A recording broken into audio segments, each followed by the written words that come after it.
सनातन संस्कृति में हम सभी चराचर का सम्मान करते हैं।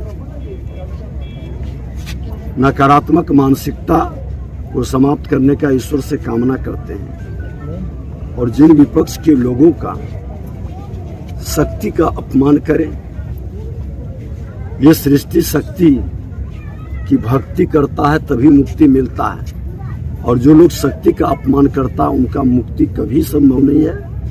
ऐसे असुर प्रवृत्ति के लोगों को शक्ति स्वयं प्रकट होकर उनकी नाश भी करती है और इस धारा को उस आसुरी प्रवृत्ति से मुक्त भी करती है। लालू यादव ने कहा है कि विक्ट्री बिहार में और फैक्ट्री गुजरात में नहीं चलेगा। बिहार को गाली बनाने वाले, बिहारियों को पलायन के लिए विवश करने वाले और बिहार को बर्बाद करने वाले अब अंतिम पायदान पर बैठे हैं और धृतराष्ट्र के रूप में अपने पुत्र मोह में फिर से बिहार में उन्माद पैदा कर सामाजिक सौहार्द तोड़ करके बिहार को बर्बाद करने का खेल अब बिहारी उनका नहीं सुनेगा।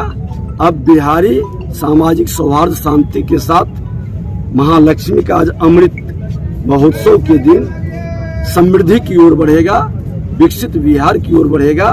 देश के प्रधानमंत्री नरेंद्र मोदी जी और बिहार के मुख्यमंत्री नीतीश कुमार जी के द्वारा जो संकल्प साकार करने के लिए शुरुआत हुई है, उस संकल्प को आगे बढ़ाएगा।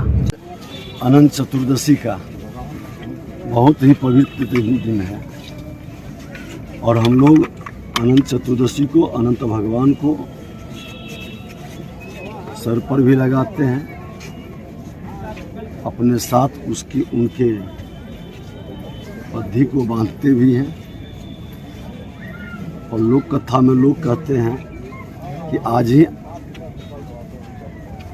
समुद्र मंथन हुआ था, अमृत के साथ महालक्ष्मी का भी प्रकटीकरण हुआ था। और इस पावन धरा पर जहां हजारों वर्ष से कल्पवास होता है, महाकुंभ का भी इस धरती पर लोग कहते हैं कि पहले से हो रहा था। विगत कालखंडों में गुलामी के आक्रमणकारियों के द्वारा कहीं न कहीं सनातन की संस्कृति पर चोट किया गया, जिससे हमारी सनातन संस्कृति लुप्त हुआ। फिर ये जागृत हुआ और यहाँ उत्तरायण गंगा का जल लेकर बाबा इंद्रदमनेश्वर महादेव अशोक धाम, सिमरिया धाम से अशोक धाम, अमृत लक्की महोत्सव यात्रा में जा रहे हैं, जहां महालक्ष्मी का प्रकटीकरण है। उस महोत्सव में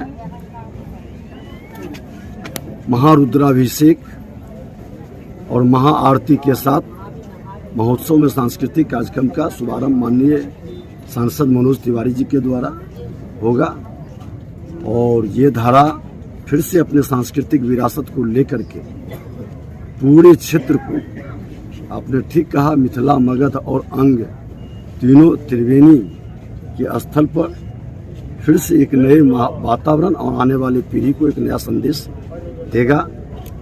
अपनी विरासत को लोग जानेगा और अपने सनातन की संस्कृति के पवित्रता को आगे बढ़ाएगा।